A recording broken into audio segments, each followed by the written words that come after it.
Ben Hatchett, Let's Be Real TV, sponsored by Coast. So when you left like the game, when you left the music scene, it's why you're 31 now then? I was 31, yeah. So what did you do after that then? So after you sort of given up, you sold out. Well, my wife thought I was going to do something sensible, like property. Yeah. And I ended up getting involved in a bar and restaurant, which was a mistake, but it was fun, and I always wanted to have a bar and restaurant, so I've ticked it off my list. You know what I wanted to do. But it did actually help. Okay. You know, because obviously if you've got a really nice bar and restaurant in an affluent area, you meet a lot of people, and we actually got a couple of films funded through having that bar and restaurant. Have you already started filming at this point? Have you already started doing any films? No. So what happened was we went from doing the bar and restaurant. I had the bar and restaurant for 4 years. So where was this? In Ascot. Ascot, right? yeah. So I had a year of having this bar and restaurant, and then having a bit of a laugh, having a break, travelling the world a little bit, and just sort of spending time with my girlfriend, who's now my wife, and just having a year out really. Because bear in mind, I was doing 20 events a month in my heyday. So to go from doing 20 events a month to no events, was just like it's like probably being heavyweight boxing champion of the world, and then you retire, and then you go, great, I'm with all the things that I wanted to do that I've not been able to do. So you said you're enjoying the fruits of your labour. Yeah, so I had a year out where I was just sort of bumming around, but after a year I got sick of it because there's only so many shopping trips, lunches, holidays, things that you can do, and then you get to the point where you just start thinking, I don't want to do this anymore. It's boring, so I want to get back on the horse. So that's when I got into the bar and restaurant, and through the bar and restaurant, just out of the blue, somebody phoned me up one day and said, "Oh, making a film.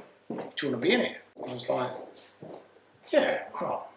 What am I going to do? Oh, just come down, blah blah." So I turned up at the film set. And it was only a low budget film with some people. And what was it? Remember now? Yeah, it's Hell to Pay. Hell to Pay. Yeah, it's not a great film, right? But there was no script; it was sort of made up. Right? So what happened was, but there was some good people in it. There was like Martin Hancock, who was in Coronation Street, Billy Murray, who was in the bill. There was I'm trying to think of the guy's name. There was a famous boxer from Brighton. You could Chris Eubank? No. Heavyweight,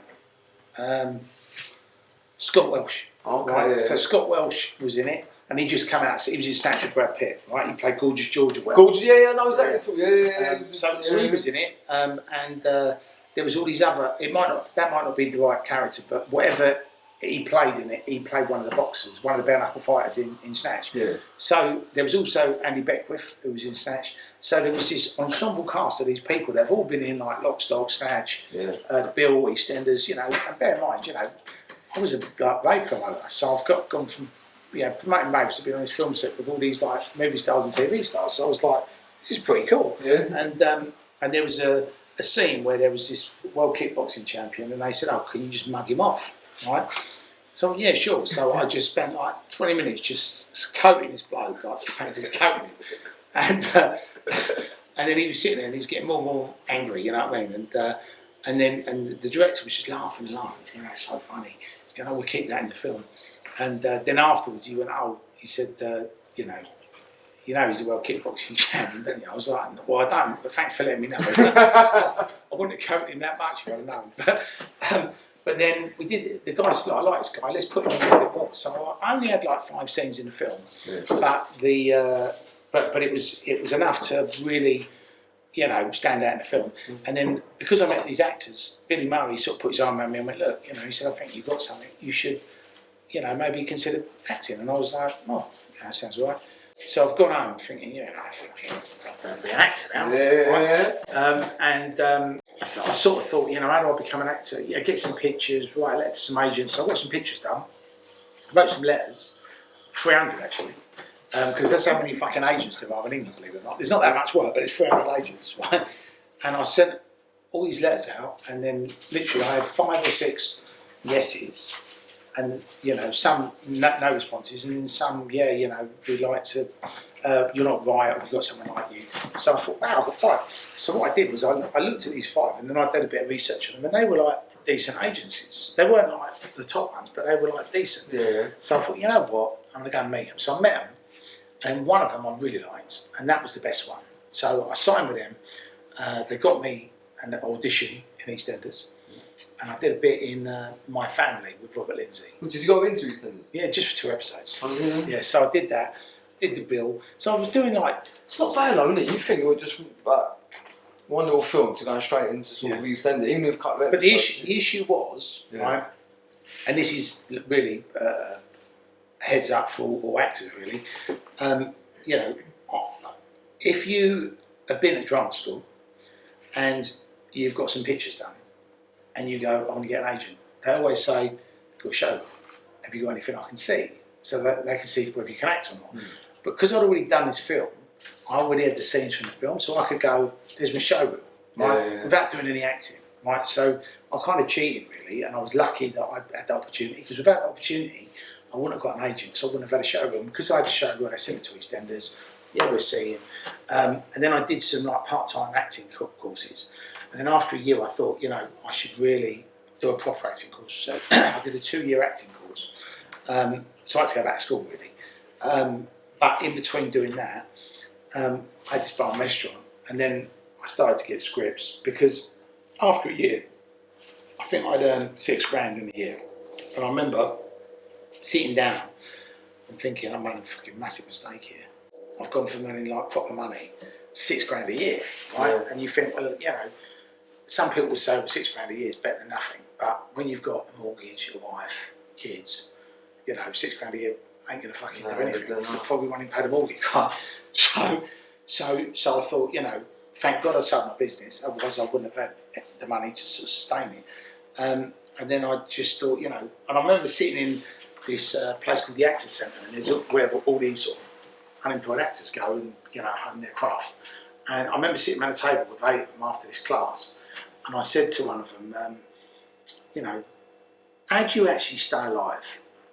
And he went, what do you mean? I said, well, you know, what do you do if you're not working, how do you earn money? Right? And he went, well, he said, I've got a driving job, a cleaning job, you know, I fucking make cakes. I mean, literally, had about fucking 20 jobs, right? And I said, how do you afford to live in London?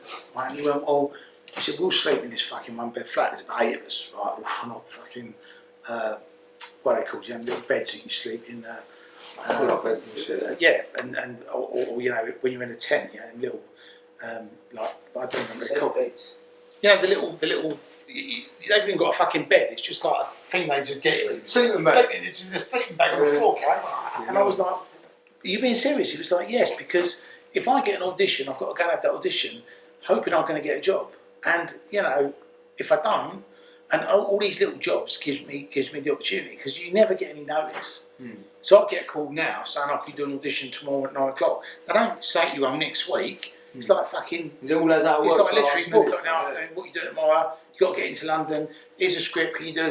You know, you're like fucking. Give me some fucking time. But obviously, if you've got a job, you can't go in and go, sorry, but I can't come in tomorrow because I've got a fucking audition. They'd be like, fucking, get another job. So they've got to do all these sort of gig economy type jobs so that they can just keep the plate spinning. And some of them haven't worked for like 2 or 3 years, and I just thought, this is fucking doesn't make any sense. Right? And I thought, why have I got into this fucking business? And then what happened was, I did a bit of research, and 95% of all actors are unemployed. Yeah. In the world, that's a fact. 95%. Right, and I thought if I'd known that coming in, I wouldn't have done it. But the good thing is, after I started producing content, then I thought, well, when I'm acting, great. When I'm not acting, I'll be producing, developing, raising money. So, you know, I sort of went along that path. Producing. Yeah, and that's when I started off as an actor for a year, and then after a year I realised actually, you know, I don't just want to have one string to the bow, and you know, rather than going and getting these funny little jobs just to keep afloat and to give me that latitude where I can just keep jumping out, I thought, well, if I'm developing and producing and raising money for films, then I can be in that. I'll keep it's my life, and you know, I've been doing this 18 years now. So since 2003, So this is my 18th year in the business. What was it? What was the first film like you produced then? What was the? It was called One Man and His Dog. One Man and His Dog. And it was a dog. Was it a dog? We didn't know what we was doing. Yeah. But somebody said to me, the best way to learn is to make mistakes. And that's what we did. We made a film. We didn't really know what we was doing. We still managed to get it out. We still managed to get some money back. But that then gave me a calling card. So then people started seeing that and going, oh, you're in the movies now. You make movies, blah, blah. I've got an idea for a film. Do you know what I mean? And then we did a... I've got an idea for a film and all, bro. Well, this isn't about you and Jimmy Savile, is it?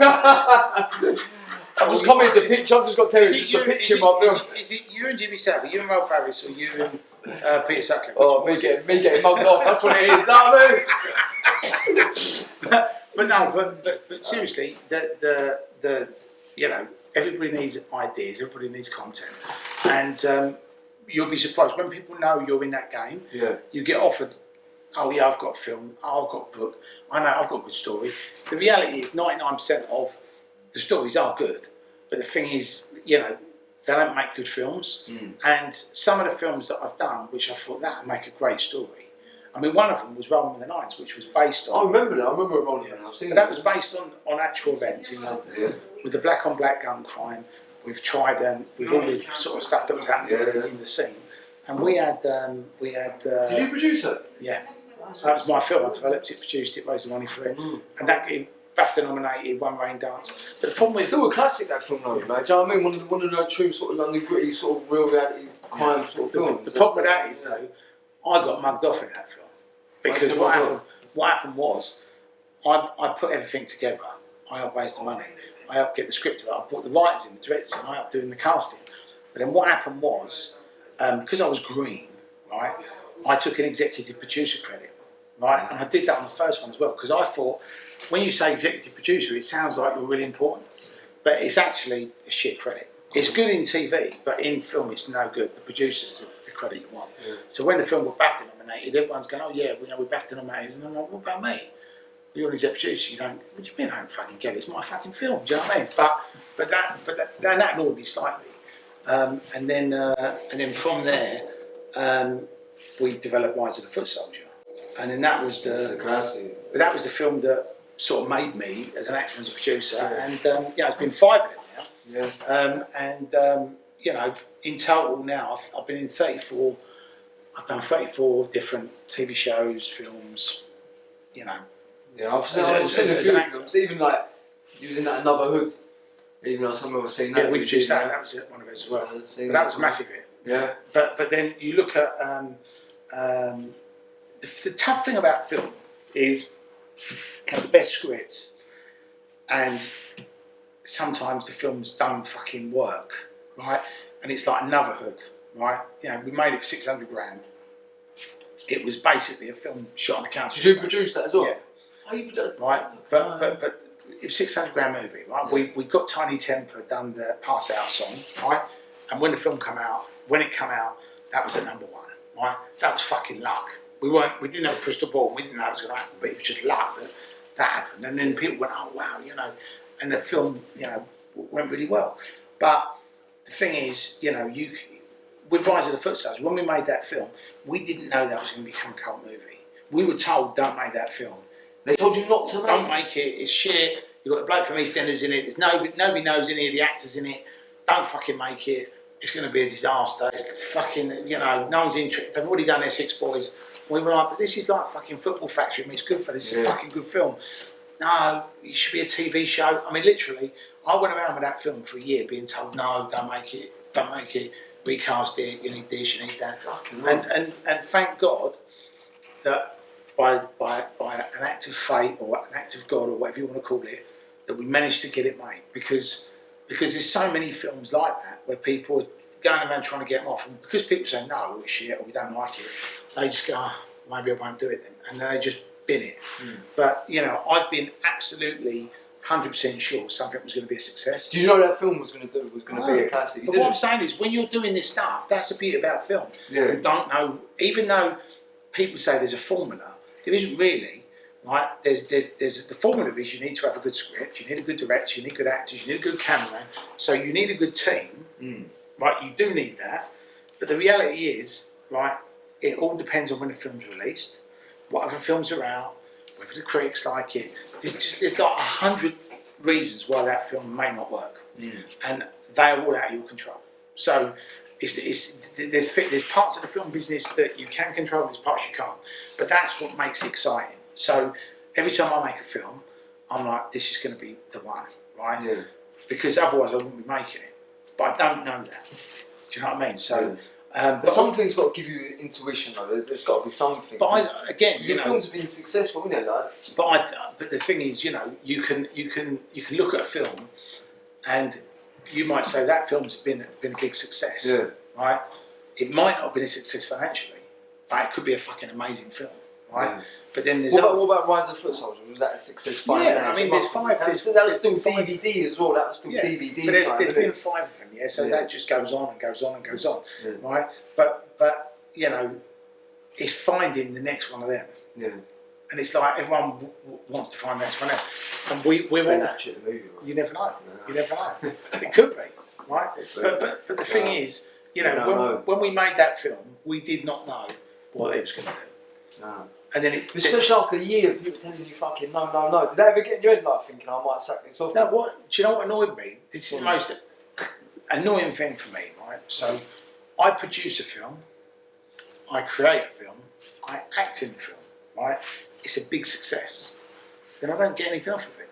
What do you mean? So you don't. It's not like the phone's ringing up, going, "Oh, get me Terry Stone." The next film you do, have as much as you want. Yeah. It's like literally, you kill yourself raising the money, you kill yourself making it, and then it comes out, and you got fucking. It's like you've got to go back to square one again. So you've got to go back, knocking on all the doors. I'm doing this. Do you want to get involved? No, don't really like it. Okay, so then you've got to find new investors. So my life is. And any filmmaker, or unless you're Martin Scorsese or Brad Pitt, right? It's just a constant struggle in getting an idea, getting the script, getting the money, making a film. So even to this day, of all the success you have in films, but no, but you have people that back you, right? But then they can only back you so far. So if you only make one film every 2 years, you're fine. But we're making 4 films a year.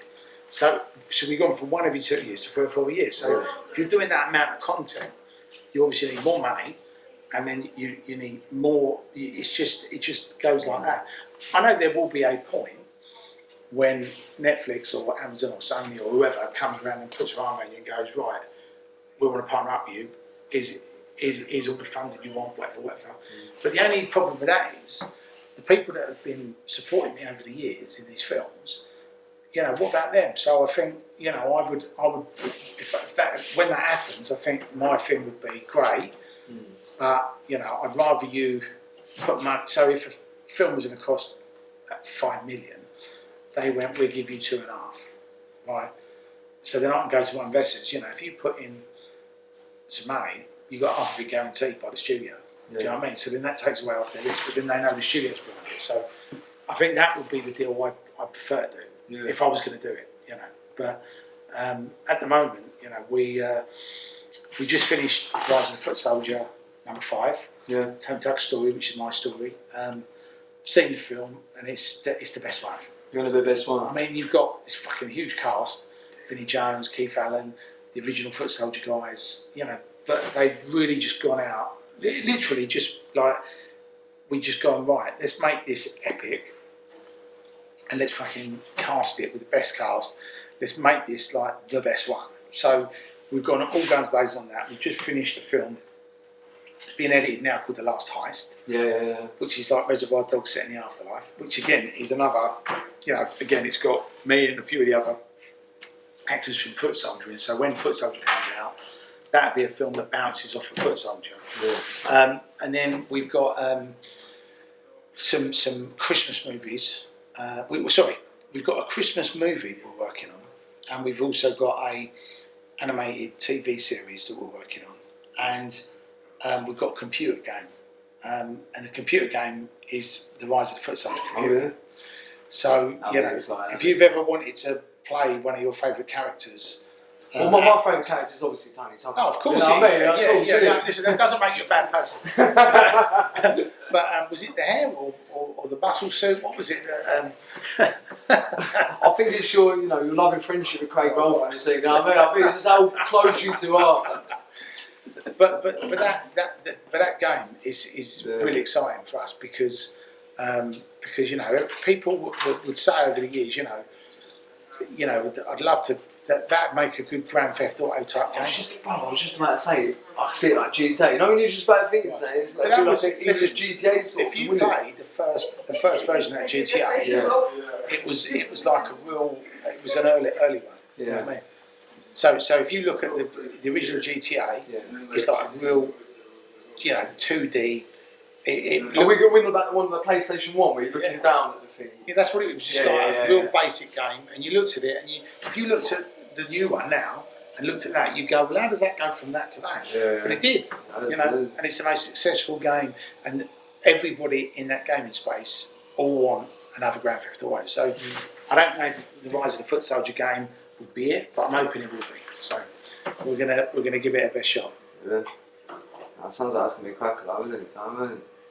They're like based in Scotland as well, aren't they? At Rockstar, aren't it? I think so. They're a little firm up in Scotland, yeah. They do it. They just smash it anyway with the GTA anyway. Loads of 6 all billion. online and That franchise worth 6 billion. It's mad, isn't it? From a computer game. That's why we're doing it, because it could be us. Yeah, that's the future. That's the future, isn't it? Could be us. I should have got into fucking games. I'll be going, forget all this film shit, it's all about the games now. I'll be saying that next year, you'll be saying, what have you been up to? I'll go, do you know what, I'm fucking just in games now. I'm not doing films anymore. So that's the future, is that the future for you now?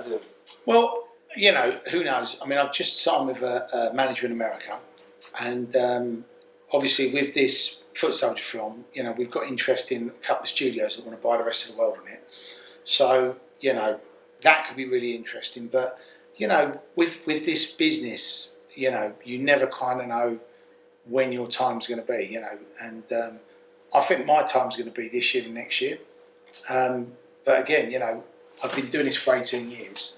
I've had movies that have been successful, that have been critically acclaimed, that haven't worked out. So I've got a catalogue of things that have happened to me over the last 18 years. But throughout that time, the one thing that I've done is learn a lot. So even when you have the highs and the lows and the middle bits, it's just you're always learning. So I don't think any of it, I don't regret any of it, and I'm glad I did it.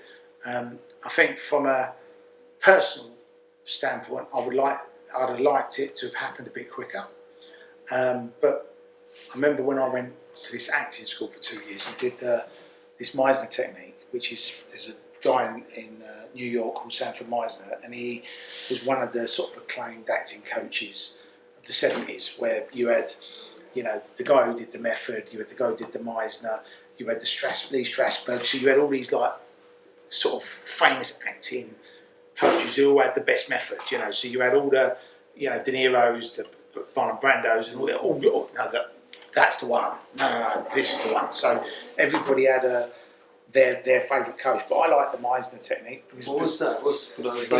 It's about reacting and responding and being in the moment. So if you have a conversation with somebody, you say something, they listen, they say something back, they shout, you shout. You know what I mean? Yeah. So you're reacting and responding to each other. So can we do that? If you want. Can we do this? I feel privileged, bro. I feel privileged. This is my first bit of acting. Right. I want to see if I can do this. I'll be stupid not to take the opportunity. What's the scene? So one of the exercises, and this is fucking really stupid, right? But you stand in a room and you look at each other. Okay. We're doing it now. You're telling me we're doing it. Yeah, we're doing it now. Right. So whatever I say to you, you have to repeat. But if I say you're wearing a black jumper, you say, I'm wearing a black jumper. You ready? Yeah, it's done. You're wearing a black jumper. I'm wearing a black jumper. You're wearing a black jumper? Yeah. You're wearing a black jumper. I'm wearing a black jumper. You're wearing a black jumper. I'm wearing a black jumper. You're wearing a black jumper. I'm wearing a black jumper. But if you think about it, right? Sort of bollocks, right? We're just repeating each other, yeah? Yeah. But out of that, I'm laughing, you're laughing. Yeah. There's some stuff you're doing, there's some stuff I'm doing. But so it's not about what we're saying. It's about that if I'm smiling, then you smile. If I laugh, you laugh. Yeah. If I, and I've seen people do it and they start fucking crying. You're like, what were you crying about? No clue. Just fucking felt like I wanted to cry. And then you start crying. It's like fucking hell. But then that gets you into that mindset. It's not about what you're saying. It's about the emotion, and it's about actually, So if we're in a scene together and we're laughing, we're happy. So it doesn't really matter what we're saying. Yeah. Right. But we're saying it with that intention that, it's funny. And if I say something that's funny and I'm laughing, you're more likely to laugh than if I just go, I've got a joke for you. All right. You might go, oh, yeah. Or you might go, ah. But if some comedians can do that deadpan thing, but when you're acting, it's you have to have the emotional. You're very good at it. Like, we do acting now, very good at it. One of the last films I watched was that, the one on Netflix, Once Upon a Time in London. Yeah. And this geezer says the Jew joke at the bar. Right. And I like just how quick you switch at acting, you've gone up. Do you know what I'm saying I'm on about? Yeah, you've gone up. And then obviously you just stick the nut on it. But it's just that quality of acting you've got. It's like, do you know what I mean? But when you see the Tongue Tuck story, that is my, out of everything I've done, I don't like watching myself. Do you know that? If any actors say they like watching themselves, I think they're cunts, right?